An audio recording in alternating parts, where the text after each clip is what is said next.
கவிதை தோட்டம் விழிமா தர்மா. கவிதை அம்மா. கவிதை அம்மா.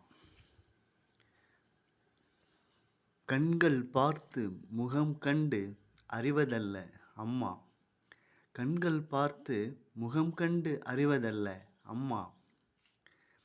விரல் தொட்டு உரசி உணர்வதல்ல அம்மா. விரல் தொட்டு உரசி உணர்வதல்ல அம்மா.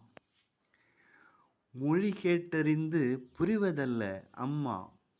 மொழி கேட்டறிந்து புரிவதல்ல அம்மா. அடிவயிற்றில் உயிர்த்தெழும் உயிர் மூச்சால் உணர்வது அம்மா. அடிவயிற்றில் உயிர்த்தெழும் உயிர் மூச்சால் உணர்வது அம்மா. கவிதை அம்மா.